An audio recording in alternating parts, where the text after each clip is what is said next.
Jaya Radha Madhava Jaya Kunja Vihari Jaya Radha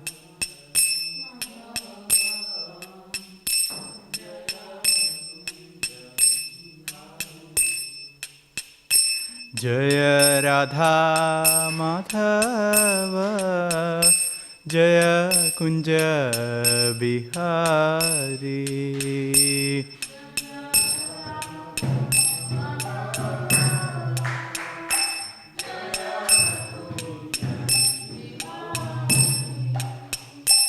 Jaya Gopi Janavallabha Jaya Girivaradhari Jaya Girivaradhari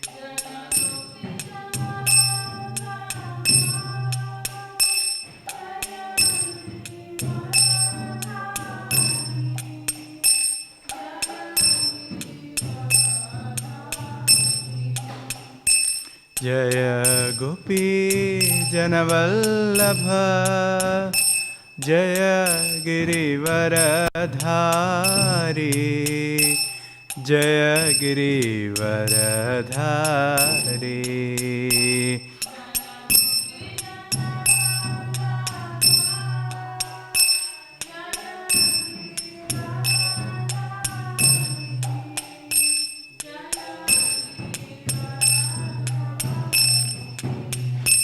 Jaya Yashodanandana Jaya Vrajajana Ranjana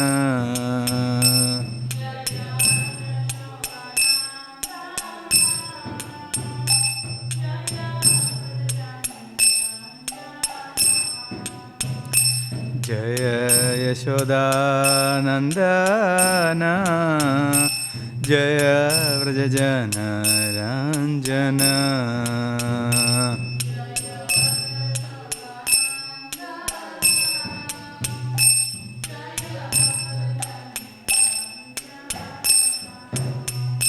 Jaya Yamuna Tiravana Chari Jaya Kunja Bihari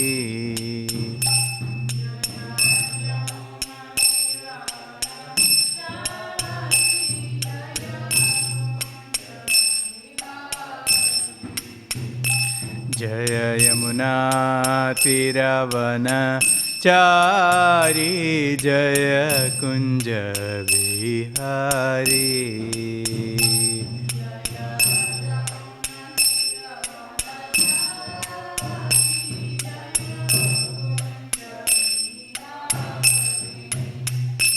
Jaya Radha Madhava Jaya Kunja Bihari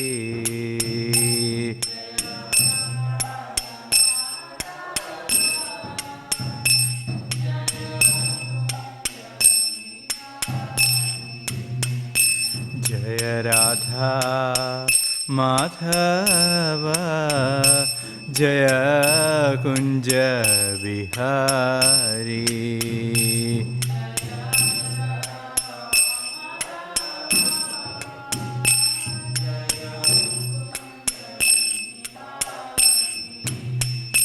Hare Krishna Krishna Krishna Hare Hare Hare Rama Hare Rama Rama Rama Hare Hare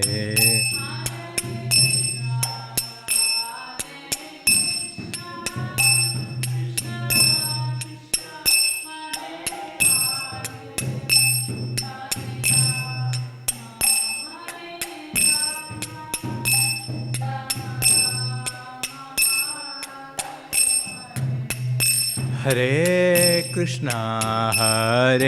Krishna Krishna Krishna Hare Hare Hare Rama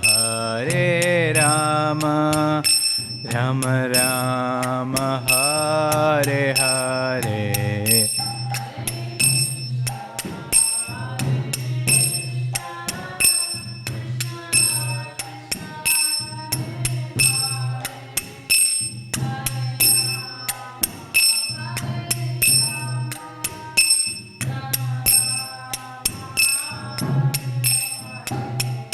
Hare Krishna, Hare Krishna, Krishna Krishna, Hare Hare, Hare Rama, Hare Rama, Rama Rama, Hare Hare.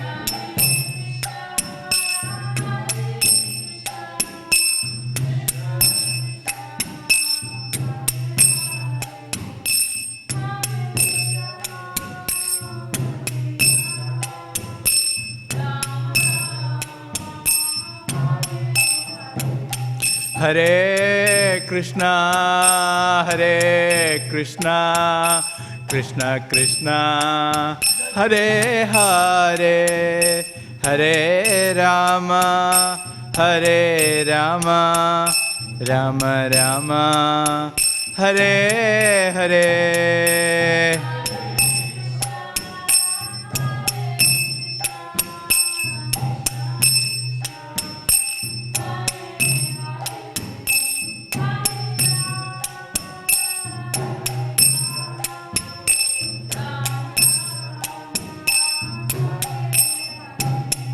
Jaya Prabhupada, Jaya Prabhupada, Jaya Prabhupada, Srila Prabhupada.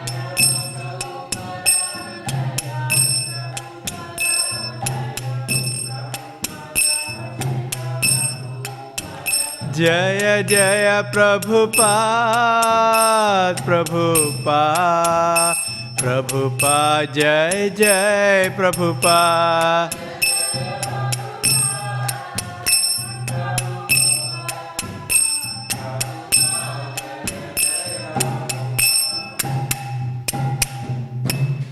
Jai Vishnupada Paramahamsa Prabhupada Ashtottara Shada Shri Śrīmad His Divine Grace Sri Bhaktivedanta Swami Maharaj Srila Prabhupada Ki Jai.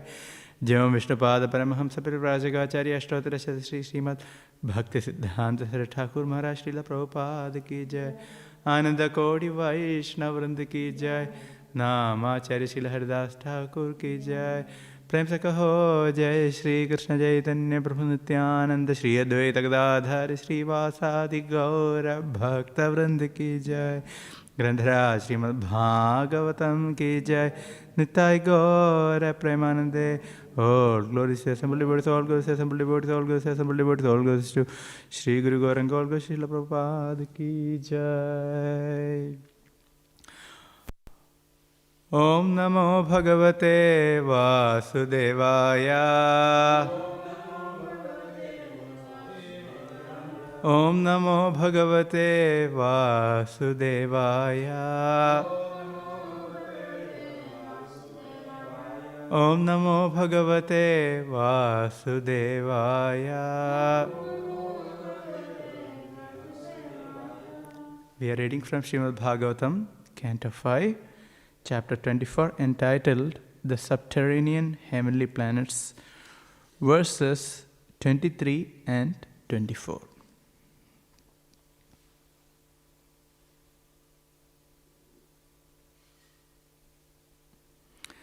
Yettad bhagavatanathikatanyapopayena yajna chalena abhritasva sharira vasheshita lokatrayo varunapashaischa sampradimukto giridaryam chapavidha iti hovacha. Word-to-word translation. Yet, which, that, that. Bhagavata, by the Supreme Personality of Godhead. adhanigada anya upayena, who is not perceived by other means. Yajna chalena, by a trick of begging. Apahrita, taken away. Swasharira avasheshita, with only his own body remaining. Logatrayaha, the three worlds. Varuna Pashaihi, by the ropes of Varuna. Cha, and Samprati Muktaha, completely bound. Giridharyam, in a cave, in a mountain. Cha, and Apavidha, being detained. Iti, thus. Ha, indeed. Vacha, said. When the Supreme Personality of Godhead could see no other means of taking everything away from Bali Maharaj, he adopted the trick of begging from him and took away all the three worlds. Thus, only his body was left. But the Lord was still not satisfied. He arrested Bali Maharaj, bound him with the ropes of Varuna, and threw him in a cave in a mountain. Nevertheless, all his property was taken and he was thrown into a cave. Bali Maharaj was such a great devotee that he spoke as follows. Verse 24. Nunam batayam bhagavan artheshu na nishnato yosav indro yasya savicho mantraya vrto ekantato brahspaditam atihaya swayam upendrenatmanam ayachatatmanah cha shisho no eva tad dasyam adigambhira vayasaha kalasya manvandara parivartam kiyallokatrayamidam. Alas, how pitiable it is for Indra, the king of heaven, that although he is very learned and powerful, and although he chose Brihaspati as his prime minister to instruct him, he is completely ignorant concerning spiritual advancement. Brihaspati is also unintelligent because he did not properly instruct his disciple Indra. Lord Vamanadev was standing at Indra's door, but King Indra, instead of begging him for an opportunity to render transcendental loving service, engaged him in asking me for alms to gain the three worlds for his sense gratification. Sovereignty over the three worlds is very insignificant because whatever material opulence one may possess lasts only for an age of Manu, which is but a tiny fraction of endless time. Purport by His Divine Grace A.C. Bhaktivedanta Swami Srila Prabhupada ki jai. Bali Maharaj was so powerful that he fought with Indra and took possession of the three worlds. Indra was certainly very advanced in knowledge, but instead of asking Vamanadev for engagement in his service, he used the Lord to beg for material possessions that would be finished at the end of one age of Manu. An age of Manu, which is the duration of Manu's life, is calculated to last 72 yugas. One yuga consists of 4,300,000 years, and therefore the duration of Manu's life is 309,600,000 years. The demigods possess their material opulence only until the end of the life of Manu. Time is insurmountable. The time one is allotted, even if it is the millions of years, is quickly gone. The demigods own their material possessions only within the limits of time. Therefore, Bali Maharaj lamented that although Indra was very learned, he did not know how to use his intelligence properly. For instead of asking Vamanadev to allow him to engage in his service, Indra used him to beg Bali Maharaj for material wealth. Although Indra was learned and his Prime Minister Brihaspati was also learned, neither of them begged to be able to render loving service to Lord Vamanadev. Therefore, Bali Maharaj lamented for Indra. Om Jnanatimirantasya Jnananjanashalakaya Chakshurunmilitam Yena Tasmai Shri Gurave Namaha Shri Chaitanya Manobhishtam Stapitam Yena Bhutale Swayam Rupa Kadamahyam Dadati Swapadantikam Vandeham Shri Guru Shri Yuta Padagamalam Shri Gurun Vaishnavamscha Shri Rupam Sagrajatam Sahagana Raghunathanyutam Tam Sajivam Sadvaitam Savadhutam Parijana Sahitam Krishna Chaitanya Devam Shri Radha Krishna Padan Sahagana Lalita Shri Vishakhanvitamscha He Krishna Karuna Sindho Dinabandho Jagatpate Gopesha Gopika Kanta Radha Kanta Namostute Tapta Kanchana Gaurangi Radhe Vrindavaneshwari Vrishabhanusute Devi Pranamami Haripriye Vanchakalpatarubhyascha Kripa Sindhubhye Vacha Patitanam Pavanebhyo Vaishnavibhyo Namo Namaha Namo Vishnu Padaya Krishna Presthaya Bhutale Śrīmad Bhaktivedanta Swami Niti Namine Namaste Saraswate Deve Gauravani Pracharine Nirvishesha Shunyavadi Paschatya Deshatarine Jai Shri Krishna Chaitanya Prabhu Nityananda Shri Advaita Gadadha Shri Vasadi Gaura Bhakta Vrinda Hare Krishna Krishna Krishna Hare Hare Hare Rama Rama Rama Hare Hare Bhutair yai Mahapuro Vibhu Nirmaya Shete Yadamusha Purusha Bhunkte Gunan Shodashatmaka Solankrishishta Bhagavan Vacham Sime.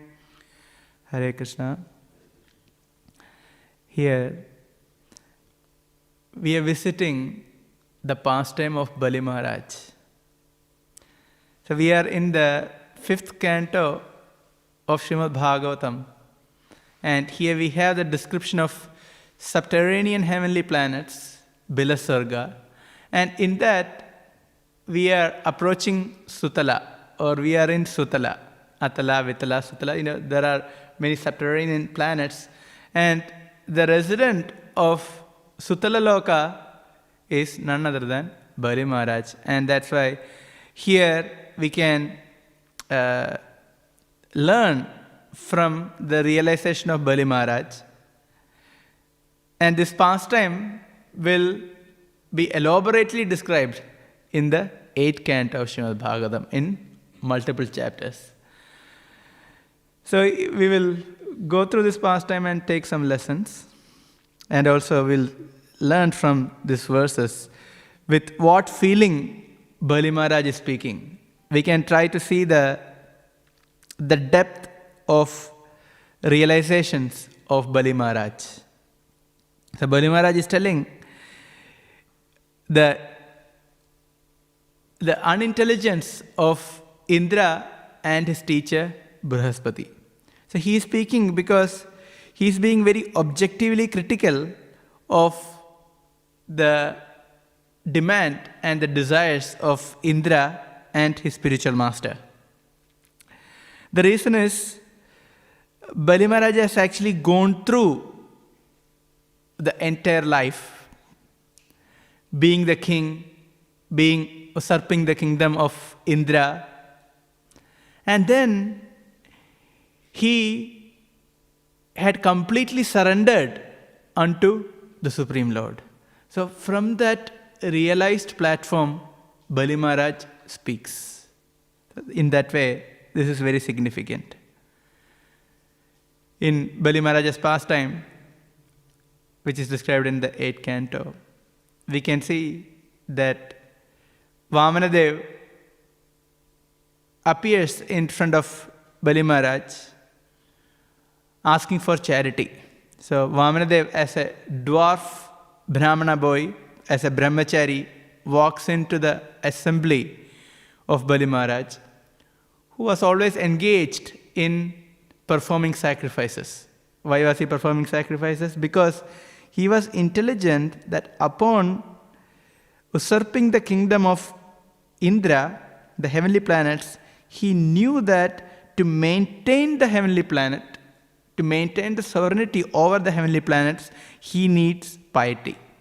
So, with strength, one can get the heavenly planet, but to maintain that, one needs piety. And for that, he has to perform sacrifices. So, as soon as he got the kingdom, he engaged Brahmanas in performing different sacrifices. So, he has sufficient piety to rule over the heavenly kingdom. So, we can see the intelligence of Bali Maharaj. So, he was not foolish. He knew the importance of piety. And then, that point, so it is a sacrificial arena where Vamanadev is coming in, and Bali Maharaj, as a perfect king, he invited Vamanadev and offered him a seat and offered him sweet words and washed his feet with, which is the great opportunity to wash the feet of Vamanadev directly. We have Vamanadev here as our Pradhana Chila, Salagram Trivikrama, of the Salagram leftmost on the top. That is Trivikramashila, Vamanadev. So, bathing Vamanadev is very special. Because he himself brought the Ganges. Padanakha Nira Janita Jana Pavana. So, Jayadeva Goswami says, Padanakha Nira Janita Jana Pavana. So, Padanakha Nira, with his Padanakha, with his toenails, he poked the entire universe, the universal covering. We'll discuss that. And then the water started flowing from the Viraja ocean and came as the Ganges. We flew through the heavenly planets and finally came upon the earthly planet. So it is very special. And that feet, Bali Maharaj washed. And he received with great devotion. The reason is Bali Maharaj followed in footsteps of other Mahajans. Because he understood, look, Lord Shiva and Brahma and other demigods and other great Mahajans, they do worship the feet of the Lord. So I had to worship the feet of the Lord. In that way, he worshipped the feet of the Lord and offered some sweet words. In that way, received Vamanadev and then asked, what do you want? Say, I can see that you have come as a brahmachari. He's a Vedic brahmachari. Vedic brahmachari means he has, generally, Vedic brahmachari has matted hair, has tea bark as the dress, and has danda in the hand, and nail is never cut, it's not shaven. So you can understand this is the form of Vedic brahmachari. So it's a complete renunciant. So Vamanadev, of course, it was slightly different. Not I'm talking about the general Vedic brahmacharis. He was just born. He was not at the age of growing beard and hair and everything. He was just a young boy, dwarf Brahmin boy. And interestingly enough, he just appeared as a boy and immediately he appeared as a baby, immediately grew as a dwarf Brahmin boy, and that's it. And he received all the gifts from all the demigods and everyone, and the Lord started walking to Bali Maharaj. So he was straight on to his mission. So in that way, Bali Maharaj received him. And then Vamanadev was also very cunning, because upon getting to the assembly of Bali Maharaj, he started glorifying the lineage of Bali Maharaj. He started telling, look, all your ancestors were very charitable by nature. They never disregarded any request of charity. He gave the example, and on top of that, your grandfather is none other than Prahlad Maharaj. So in that way, you are from an exalted family and you will never deny charity. So in that first he connected to the charitable nature and also mentioned his connection to Prahlad Maharaj, because the Lord can never forget Prahlad Maharaj. And then he started even talking about Hiranyaksha and Hiranyakashipu. It's interesting. The Lord started mentioning about Hiranyaksha and Hiranyakashipu. He said, Hiranyaksha had such an anger to me and fought with me, and he gave me a good fight. He got killed, but he gave me a good fight. So, interestingly, okay, all the ancestors are being mentioned. And as far as the Hiranyakashipu, he maintained the enmity towards me till his death. So, mentioned. Grandfather, great-grandfather, everything is mentioned. So, Vamanadev is really relating to Bali Maharaj. And then he said, even the charitable nature of Bali Maharaj's father, Virochana, the son of Prahlad. He said even Virochana was worshipper of Brahmanas, and indeed he gave charity to Brahmanas. And after that, he said, what do I need? I need only 3 steps of land. 3 steps. So after hearing this, Bali Maharaj said, your intelligence is not sufficiently developed. So here, see, this is a contrast. That time, Bali Maharaj is telling, your intelligence is not sufficiently developed, and that's why you are just asking for 3 steps of land. You are inexperienced in life. You are like a kid. Do you think kids can ask for $10 million if you go to a trillionaire or a billionaire? No, you cannot. The kid doesn't know. Similarly, you are inexperienced about life. I can give you an entire Dvipa. What Dvipa? We just covered Dvipa. So Dvipa is not like, Australia or New Zealand, not like that kind of Dvipa. It's not even, Jambu Dvipa. 7, we covered all these Dvipas, Sapta Dvipas, 7 islands. So you can imagine how big is these Dvipas, these islands. Earthly planet is only one of the Varshas. 9 Varshas are in Jambu Dvipa. In one of the Varshas, we are in the Bhukhanda. So the whole earthly planet is so insignificant compared to one Varsha. And so many Varshas together make one island. And I can give you a Dvipa, no problem. An island I can give you. I can give you wealth. But why are you asking for 3 steps? And here, Vamanadev gives very interesting answer, and that is very instructive. So he says that even one may possess the entire world or entire opulences, but if one's senses are not controlled, that is not going to satisfy one. It's a very, very powerful point. So Vamanadev is directly criticizing Bali Maharaj. So you are now possessing the entire kingdom, but still you are never satisfied. You can never be satisfied by material opulence. And he gave the example, even Prithu and Gaya, they achieved proprietorship over all the 7 Dvipas. Still, they were not really satisfied with that. They had to worship the Supreme Lord for satisfaction. So in that way, he quotes the predecessor examples to show that this is not going to satisfy us. So this is a very instructive point for all of us. So as devotees, we also have to understand this point. So it's not only for Bali Maharaj, it's for us also. Because the greed can come all the time. In any ashram, in any situation. Don't think it is only for grihasthas. The grihasthas can be more prone because one has to deal with money and possessions. But greed can come for anyone at any point. It can be for space, it can be for possessions. So brahmacharis are told, you check your things every 6 months. Check your cupboard, check your possessions. And if you haven't used long enough, then either give away or throw away. So this is how we can see. Over collection is a problem, even for brahmacharis. How many jackets we have, how many things we have, one more. So over collection is a problem. So we have to be very careful. So this is something which is the nature of the uncontrolled senses, over collection. And then Vamanadev makes another very important point, that is the essential happiness principle. He said, whatever one has achieved as a result of one's previous karma, one has to be satisfied with that. Very important point. And one cannot get more than that. And if one desire more than that, one will be derailed in one's spiritual life. And even in the basic sense of happiness. So he says, a Brahmana who is satisfied with whatever is providentially obtained is increasingly enlightened with spiritual power. But the spiritual potency of a dissatisfied Brahmana decreases as fire diminishes in potency when water is sprinkled upon it. Very nice point. So for Brahmana, we are trying to be Brahmanas as devotees. So for us, you need to see that satisfaction is very important. So dissatisfaction is the nature of material consciousness.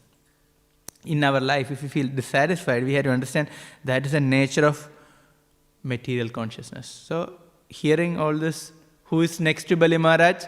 His spiritual master, Śrīcārya. Śrīcārya is omniscient. He can understand things. He is not ordinary. He is very powerful. Seeing the situation, he could see what's going to happen in the future. And so he said, look, this boy, Brahmachari, is not just a Brahmachari, but he is Vishnu himself. He is the son of Aditi and Kashyapa. And he has come in the form of Brahmachari. And if you give in charity, you're going to give distress to the entire demons. He said, he is going to take away everything from you and he is going to give everything to Indra. Clear, everything. He's step by step he's telling. Then he said, if you lose everything, where are you going to live? See this verse?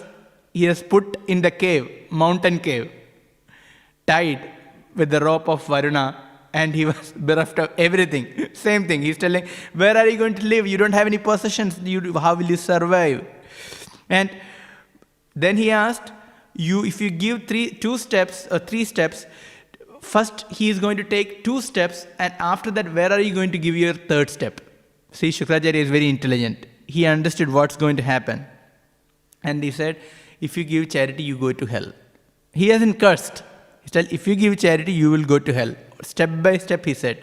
Then Śrīcārya started giving logical reasons why he shouldn't give charity, quoting Shastra. He said, very important point, he said, if one's charity, according to Dharma Shastra, if one's charity is going to endanger one's livelihood, then there is no need to give that charity. So you can see it's going to affect his livelihood. So shouldn't give charity. So here Śrīcārya was worried about his own remuneration. Because if Bali Maharaj becomes bereft of money, then Śrīcārya will not get any dakshina, no donation. So how is he going to live? So indirectly he is telling, how will I live? And then he says, look, you haven't chanted Om before giving the promise. You said, I will give charity, but you didn't chant Om before that. Since you didn't chant Om, then you don't need to follow that. Okay, so it will be very difficult if you give a word and if you had to first check whether the Om is chanted. Since you didn't chant Om, and he quotes the Shastra also. That is very interesting that, okay, according to Shastra, Bahivracha Shruti. He quoted a Shastra also. According to Bahivracha Shruti, if you didn't chant Om before giving a promise, you don't need to follow that. So he was covered in all directions, given the plan of the future.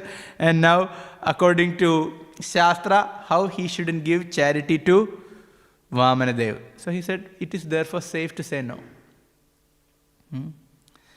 So then finally he concludes, according to Shastra, there are different conditions in which you can lie. Okay? In flattering a woman to bring her under control. So this is not very spiritual instructions. Okay? Second, in joking. Okay? Third, in a marriage ceremony. In India all the time happen. Okay, we have such and such wealth, we'll give you this, we'll give you that, and finally end up with nothing. So in marriage ceremony, or you tell the qualities of the bride or the groom, which they don't have. And somehow or other, the marriage is fixed, and then later, we'll deal with that later. So, Shastric evidence is given for everything. And then, in earning one's livelihood, if you are a businessman, you have to lie. This is the best product. Prabhupada himself writes in the Bhagavad Gita purport. I am for you. I am giving you only cost price for you. I am not taking any profit. This is a pure lie. So for that, no problem. And when one's life is in danger, important point, if one's life is in danger, one can lie. In protecting cows and Brahmanical culture, you can lie. Those are good points that we have to understand. And in protecting a person from an enemy's hand.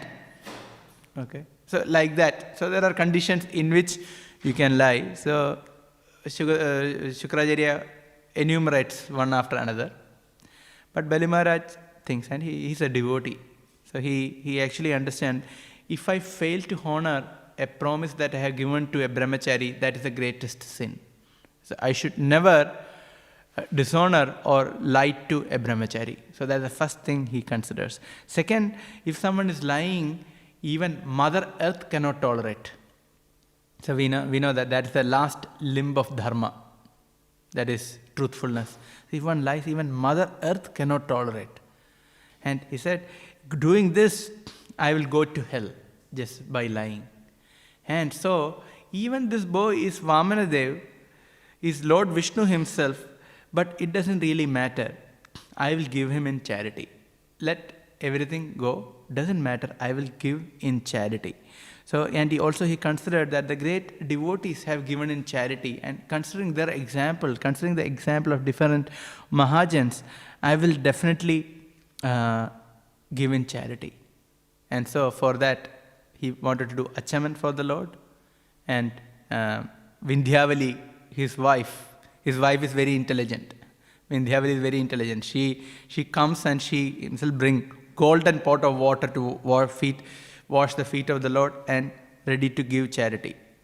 So that time, Shukracharya curses that you will go to hell because you didn't obey my orders, so you will go to hell.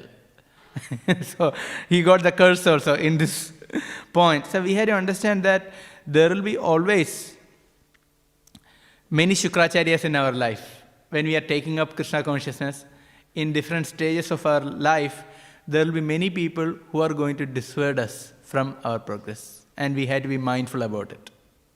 So Bali Maharaj's example is, we cannot depend on non-devotees' advice or association in our spiritual progress or taking up the process. One will have to deny that, one will have to reject that, as our Bali Maharaj did. And also, Shukracharya naturally represents a false guru.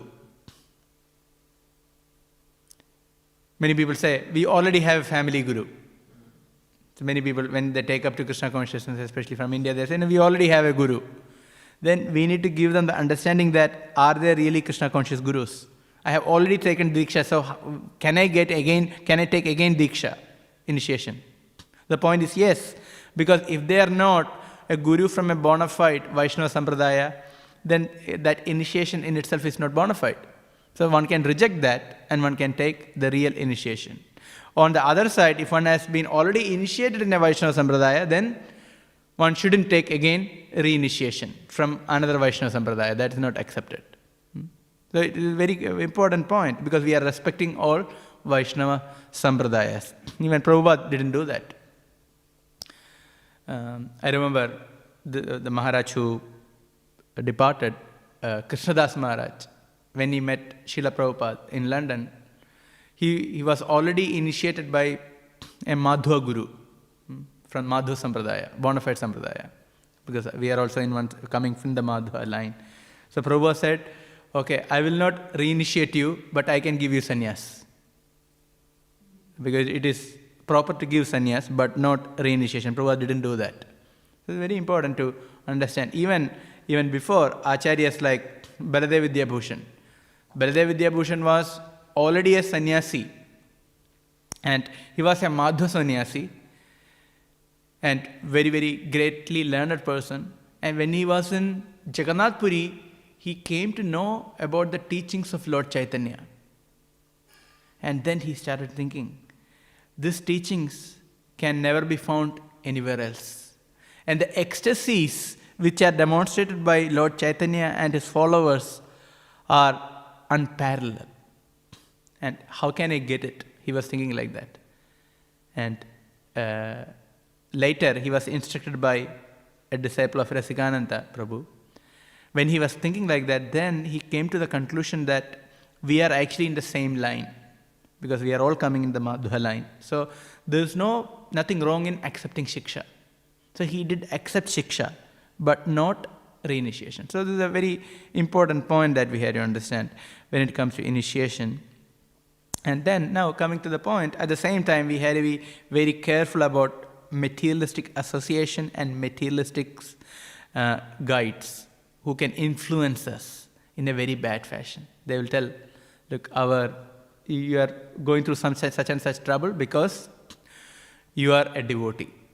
So guhyamakyadi pritchati, as given in Nectar of Instruction, revealing one's mind and asking questions and taking instruction.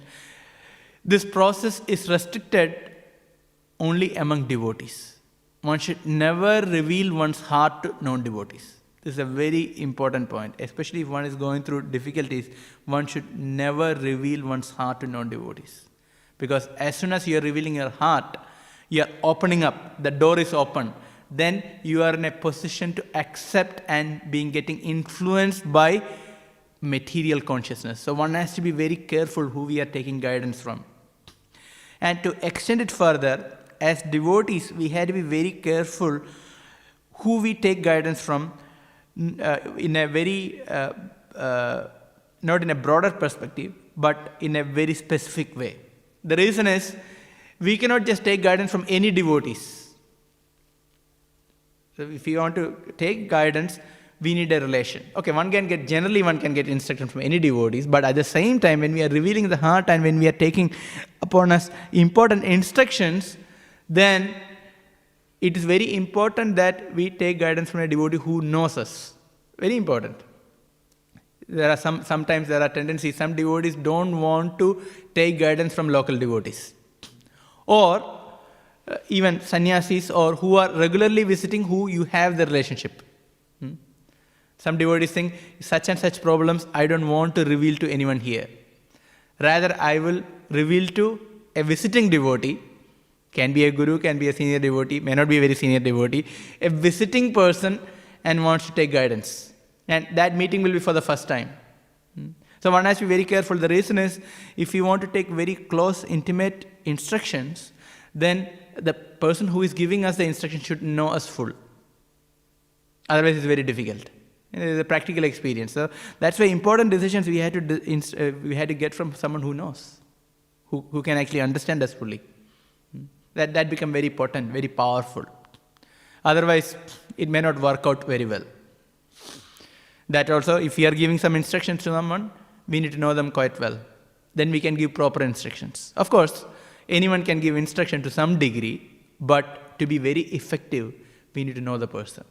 This is very important. So here, we can learn how to take instructions and how not to take instructions.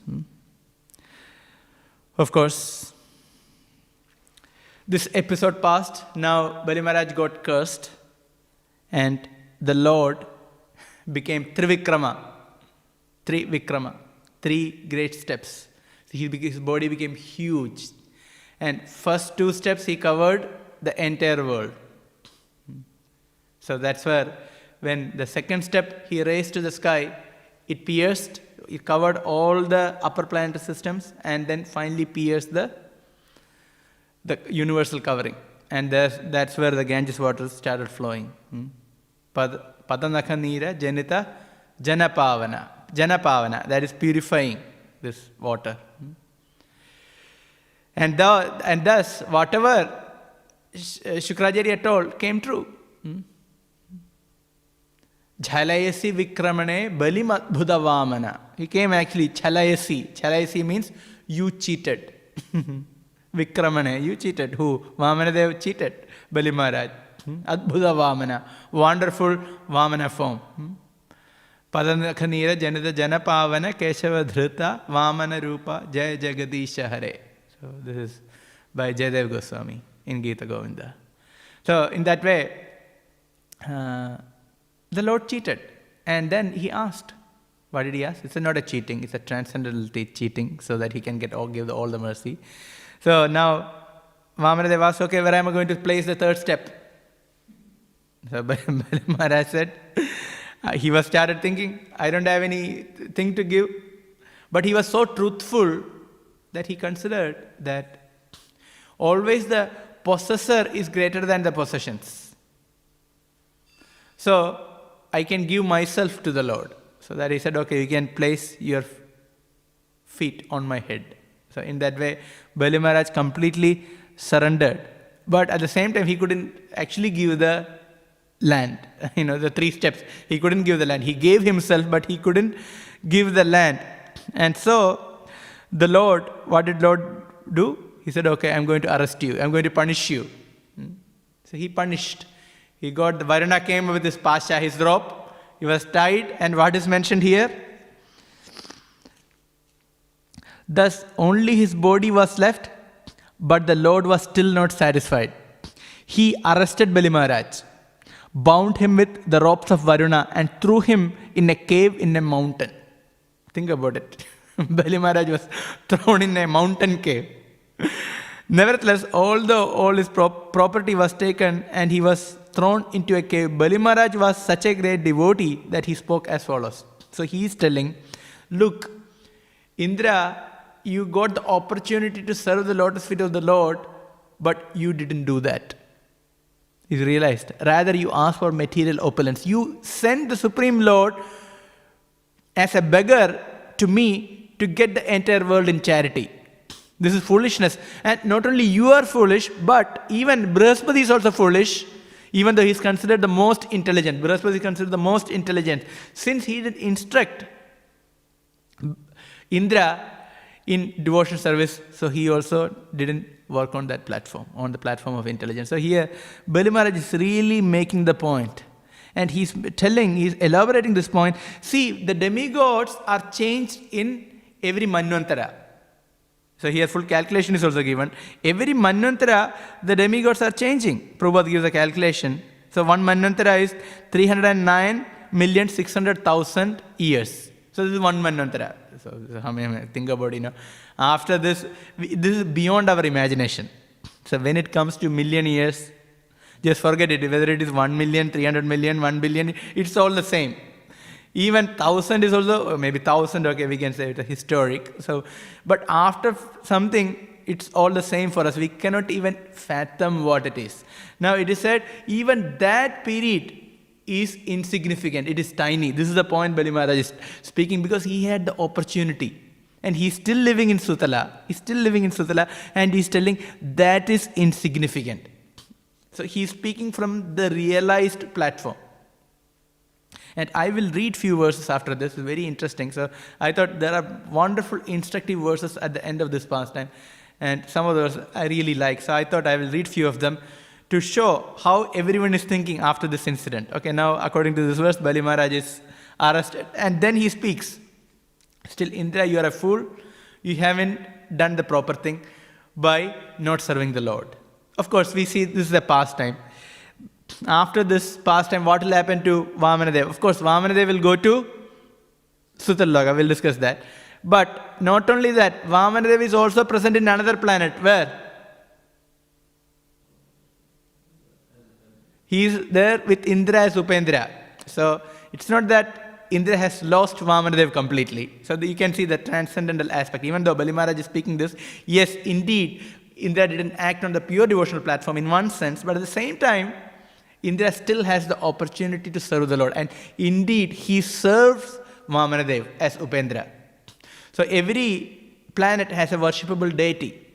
And in Indraloka, the worshipable deity is Upendra. That is Vamanadev. So after expanding himself, he goes to the Indraloka, heavenly planet, he sits there. Okay, now you can worship me. So in that way. So everyone is protected. We can see the affection of the Lord. So in this pastime, when I was looking, I was seeing how Bali Maharaj is making this point, because he got such a personal affection of the Lord. We'll come to that. He got such a personal affection and love of the Lord.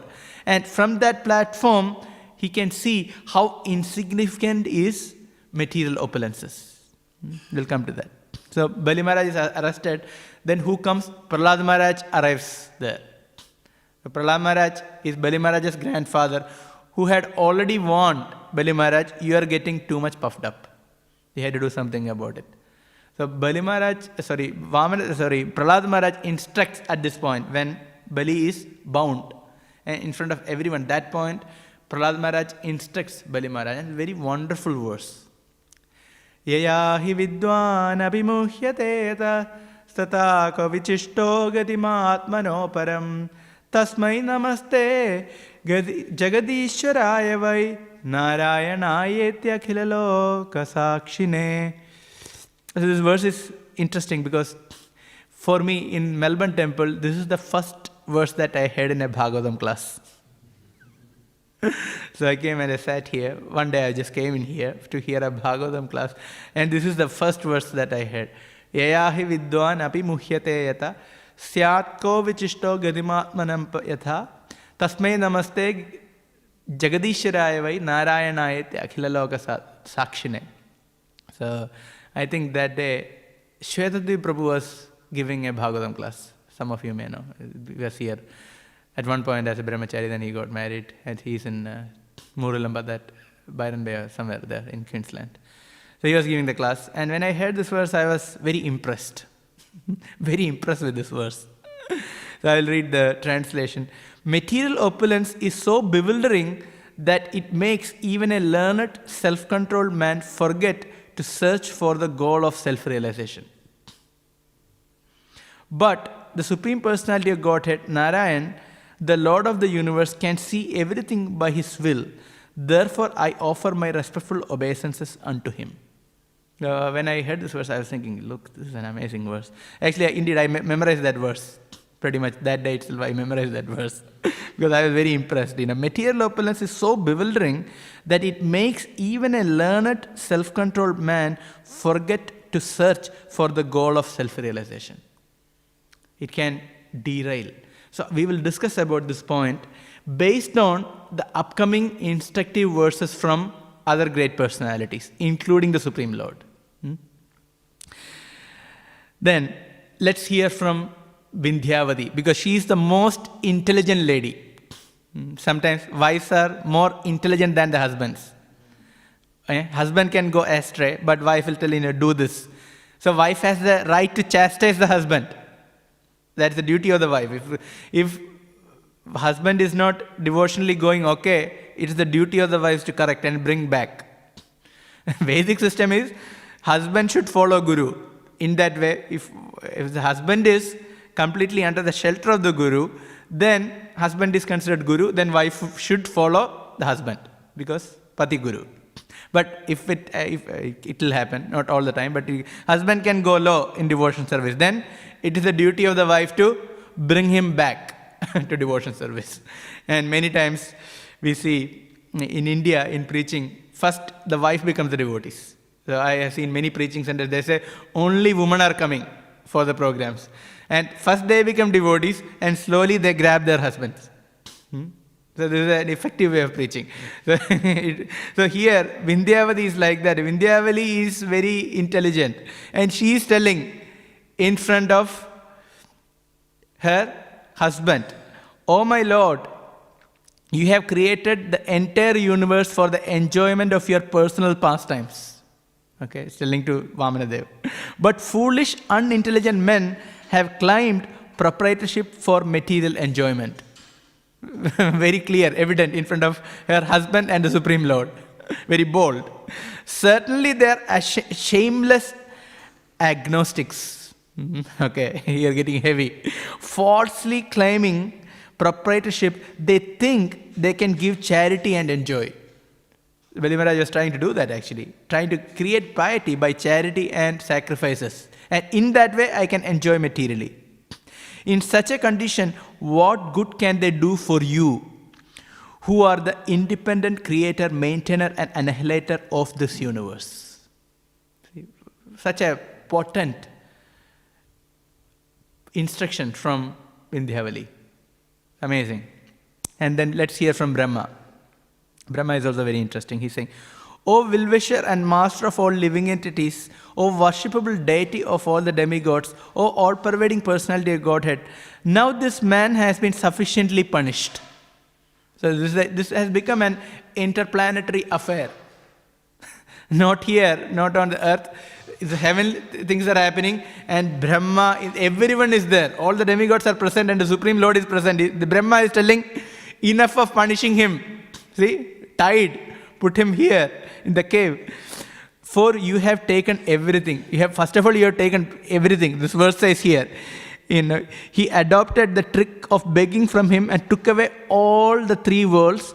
Thus, only his body was left, but the Lord was still not satisfied. Then he bound him with Varuna Pasha, settling enough. Now you can release him. He does not deserve to be punished more. So, who is Brahma? Brahmaji is grandfather. The grandfather is, compassionate, enough punishing. Now, Supreme Lord, you can just release him. So he's showing the compassion. His grandfather is very compassionate. One story comes to my mind. You might have heard this. A very nice story. I read long back. Memory of a Prabhupada's disciple. A very, very amazing point he made. That one day he wanted to offer a particular kind of wheat halwa. So he wanted to offer that to Srila Prabhupada. So he took the effort of getting that, and it's not the normal halwa, not suji halwa. He specially prepared for him. And then he offered to Prabhupada. And Prabhupada didn't even touch. Did he take one spoon? Or he didn't even take. He said, what is this? I don't want. And then he was so remorseful and he was feeling so bad. I offered with love to my spiritual master. He didn't even accept. He was very remorseful and he started praying to Bhaktivedanta Thakur. That is his Param Guru, his grandfather in that sense. So please, what can I do? I want to please my spiritual master, but I am unable to do that. Immediately Prabhupada called him, bring that halwa. And Prabhupada he finished the whole bowl. And whatever he cooked, he finished the whole thing. So his realization was, if I pray to my Param Guru, my spiritual master, grandfather, he's so merciful. Like if Brahma is merciful, he's merciful. Even more merciful than my spiritual master, my father. Generally, it happens in our life materially. Grandfather is more merciful, more compassionate than the father, apparently.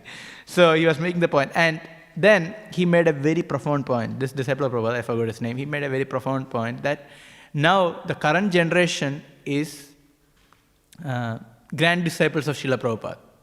So we are praying to our grandfather, Param Guru. So how much merciful is he going to be to his grand disciples? Because he is so merciful to his own disciples. So for his grand disciples, Prabhu was mentioning, he will be even more merciful. So like that he was making the point. So it was very interesting. So we can definitely pray to Srila Prabhupada for his mercy. Now, after this, Vamanadev himself speaks. He makes very good points, very instructive, and how to deal with the opulences and how to see things very clearly. To start with, my dear Lord Brahma, because of material opulence, a foolish person becomes dull-witted and mad. And he has no respect for anyone within the three worlds and defies even my authority. Clear. To such a person, I show special favor by first taking away all his possessions. So the Lord, if he is merciful, he can take away everything if he is showing special mercy like Bali Maharaj. He gave the special mercy. While rotating in the cycle of birth and death and again in different species because of his own fruitive activities, the dependent living entity by good fortune may happen to become a human being. This human birth is very rarely obtained. So here the Lord is specifically instructing to all of us the importance of human birth. Now, hear this is good. If a human being is born in an aristocratic family or a higher status of life, if he performs wonderful activities, if he is youthful, if he has personal beauty, a good education and good health, and if he is nonetheless not proud of his opulences, it is to be understood that he is specially favored by the Supreme Personality of Godhead. So this is very important point. That if a devotee, this point comes in the 7th canto also in the purport, that if a devotee has material opulences, which can be obstacles to devotional service, Janma Shri Shruta Shri Bhi, even it can be an obstacle to devotional service, but if a devotee uses that in Krishna service, then it has to be considered as a favor done by the Lord. A devotee shouldn't be envious of such devotees who are having material opulences. This is a very important instructive point to us. Because there can be devotees, and there are devotees who are opulent. They can have great wealth, possessions, beauty. They may have all good qualities. They may have power, fame. And other devotees shouldn't become envious of their possessions. And I have seen again and again, we can see, I'm not going to name, one very, in ISKCON we have a very popular speaker, extremely popular, worldwide, kind of in a motivational direction. And there are people who are so envious. And there are people so envious that's put up on internet, so many videos against that, against such a preaching activity. So we can see one is famous. If it is used in Krishna service and if such a person is not proud, then one should feel envious. It's a pure envy actually. One shouldn't try to pull such a person down. And people do that, and it is only because of envy. So the Lord is telling, no, one shouldn't do that. Because for a pure devotee, material opulences will not affect. And even if one is not a pure devotee, one can still use one's abilities and opulences in Krishna service. And if we see that, we have to clearly see that that is a favor done by the Lord.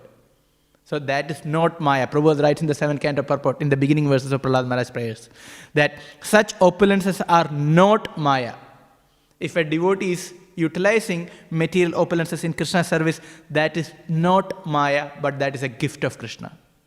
So our life should be such that we are all gifted by Krishna in different ways. We all have gifts. So we have to use those gifts in Krishna service.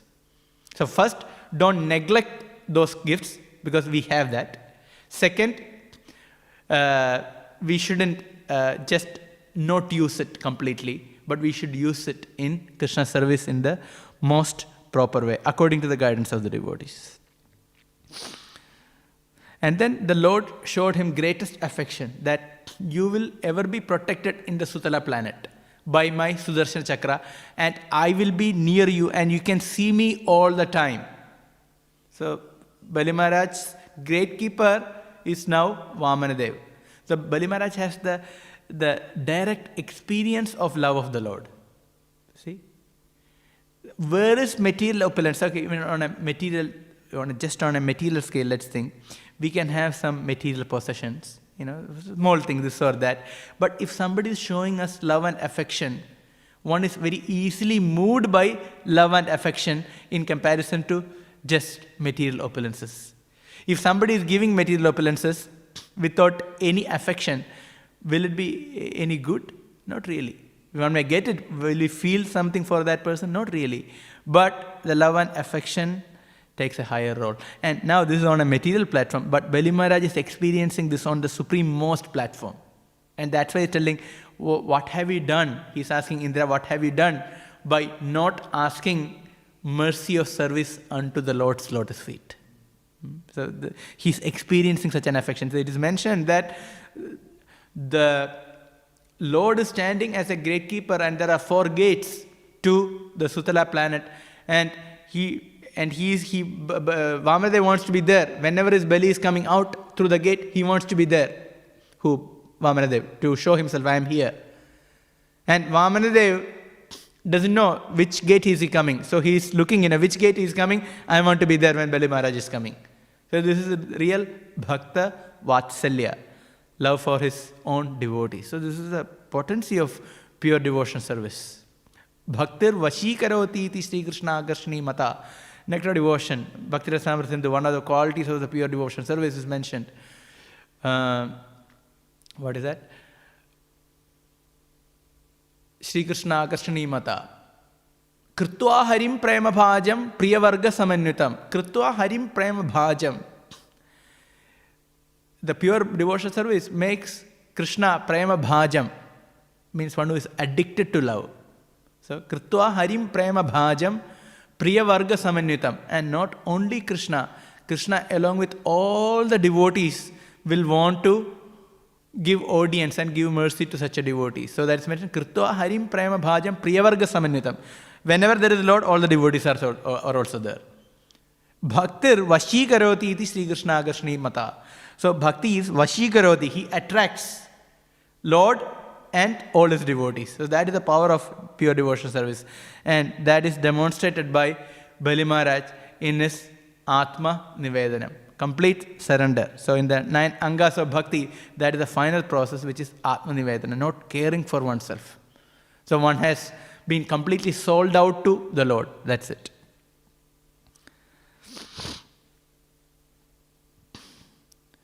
And then finally, I will recite one verse for our meditation, and I will conclude, which comes in the next chapter after this. The demigods regain the heavenly planets. And then there is a very nice verse by Śrīmad because Śrīmad also gets some realization. And it's a famous verse. Mantratas tantratas chitram desha kalarha vastudaha sarvam karodi nischidram anusankirtanam tava. It's a very important verse about the holy name. I'll read the translation. There may be discrepancies in pronouncing the mantras and observing the regulative principles. And moreover, there may be discrepancies in regard to time, place, person and paraphernalia. But when your Lordship's holy name is chanted, everything becomes faultless. So let's glorify Śrīmad also for this verse. Okay, in this past time we cannot just criticize Śrīmad. We had to give credit to Śrīmad for presenting such a wonderful verse. So everything can be faulty. Pronunciation, place, time, circumstances. But if holy name is chanted, then everything is perfect. So that Srila Prabhupada did that while installing Krishna Balaram in Vrindavan. Prabhupada said, we are having all these pujaris, caste pujaris from Vrindavan for the installation ceremony for Prana Pradishta to show the world. Otherwise, locals will not consider this as a real temple because the Westerners are doing some puja. It's not a proper temple. So he invited all the caste Brahmins local. Oh, you can come and you can do the installation. They did the installation. And what Prabhupada's disciples do? Prabhupada asked them, do a kirtan. Big kirtan. And Prabhupada said, this kirtan, this is the real installation ceremony. So that's why for any sacrifices, we need chanting of holy names of Krishna. If there's an initiation ceremony, there has to be chanting of holy names of Krishna. If there is some yajna happening, there has to be holy names of Krishna. So it is the perfect way to purify the situation. And then everything becomes faultless. So this is a wonderful meditation for our chanting. So we can meditate on this verse.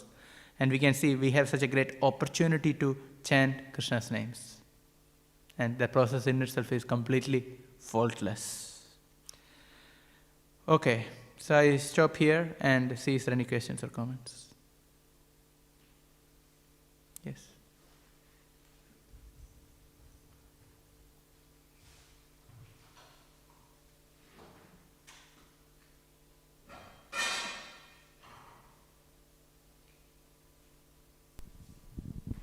Thank you for the nice class, Prabhu. I have two questions. One is, was Bali Maharaj always a pure devotee? Even before the yajna, from all along till Vamanadev came? This we had to consider carefully. The reason is we had to understand that he is born in an Asura family. Right? He is the son of Virochana. But he is the grandson of Prahlad Maharaj. So he was puffed up and he got warned by Prahlad Maharaj. He was puffed up. He wanted to get the kingdom. Indeed, we can understand that he is a devotee. He is a devotee. Because otherwise, how can one surrender completely to the Supreme Lord? So he is a devotee. Then, if you ask me the question, where he tried to usurp the kingdom of Indra, was he acting on a pure devotional platform? The immediate answer can be no. The immediate answer can be no. But at the same time, we had to recognize the fact that he is in a demon's family and he's acting as a demon externally. Just like Vrindesa. Vrindesa is considered a pure devotee, but he was killing the demigod. So we cannot criticize Bali Maharaj. So he was full of fault before. We cannot see in that way. So we had to respect Bali Maharaj for his pure devotional service. That's what I can see. If any other points that you can add on, because he, So then, the list of Mahajanas are given. Is Bali? Of course, he's a Mahajan. So when then Bali enters that list after this pastime, Eh? he is always a Mahajan. That's just a follow. No, his position as a Mahajan, it is coming from this incident. He demonstrated that quality only through this incident. Otherwise, we don't know. If you ask me what was in his heart, I don't know. What was in the heart of Bali, I don't know before. But he entered the list from this pastime, because this is the greatest act of surrender, because that's why he became the epitome of Atmanivedana. That is only by this particular pastime. But we had to understand the qualification was there. Otherwise, how can he surrender? How can he very clearly reject his spiritual master and come to the conclusion that, look, even if it's Vishnu, I will surrender unto him. Let him take everything, still I surrender to him. So that quality was there in Bali. The other part is in 8th canto, it's very clearly explained how Vamanadev is born and then he grows up straight away and walks off straight away. That's right. And goes straight to the yagya. And then this verse, it's talking about how Bali Maharaj is talking about how Indra requested him to give it back, but Indra was actually not even on the scene because they were hiding. I mean, Yeah. so what point did this happen that Indra asked him? And What is the desire of Indra? Indra, his mother, they all had the agenda ready. It's not that they asked when Vamanadev came immediately. They asked specifically, but all the demigods came and they gave gifts to the Lord. Right? Varuna, Chandra, different demigods, they gifted different articles to the Lord. So you may not see that particular conversation, but the instruction of Brihaspati and the desire of Indra and all the pastime unfolding was for one purpose. And which is fair in one sense. In the sense, it is Indra, he has to rule the world, that is his duty. We had to see all the angles. It is his duty to rule the world. He's acting as a representative of the Lord. So we had to understand things from the context. Yes, that's right. Exactly. Aditi wanted, yes. It's the function, as you said, the demigod. Exactly. How they serve the Lord. So yes, on one side we can see that the position of Indra. So Indra and Aditi, they wanted to do that. And Aditi couldn't tolerate as a mother her sons, living incognito. Heavens, now nothing. So she couldn't tolerate, and he wanted that to happen. And she's also a great, pure devotee, if you see. So when we see such activities of pure devotees, we shouldn't be critical.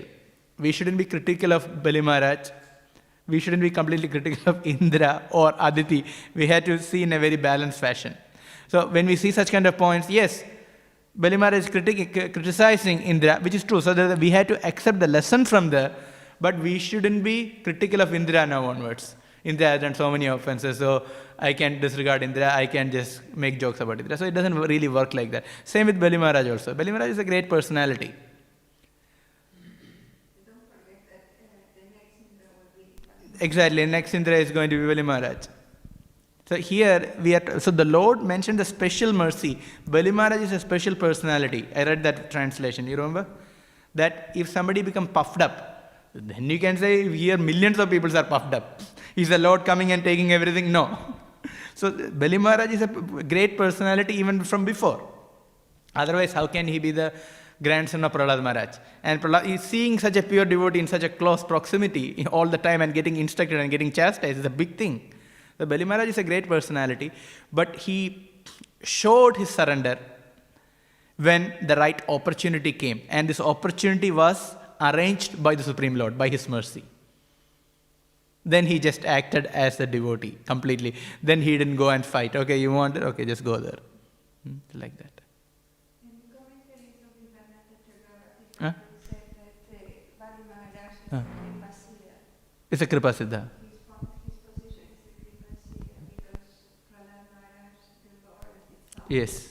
And as you also mentioned, internally, as a he was a devotee. Yes. And he was performing his function as a leader of the Demons, yeah. Yes, that's right. It's like Vrtrasara. The classic parallel we can see Vrtrasara. It is more gross we can see. Just going with the demons and killing everyone. Here also a similar thing. And, telling Indra, you kill me. You can see the pure devotion service in that. He wants to poke Indra and do something so that Indra can kill him. So such an exalted devotees. So we cannot judge devotees by their externals. Especially if they are exalted devotees, very difficult to tell. Even normal devotees also, we shouldn't completely judge devotees by the external things. We have to correct. If we are in a position to correct, we have to correct. If somebody is acting in a very foolish way, we have to tell them, better don't do it. So that is there. But at the same time, we cannot judge. Okay. Thank you very much. ग्रंथराज Shrimad Bhagavatam की जय, श्रील प्रभुपाद की जय, निताय गौर प्रेमानंदे, हरि हरि बोल.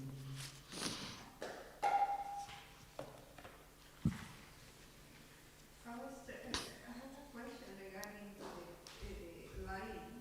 Yeah.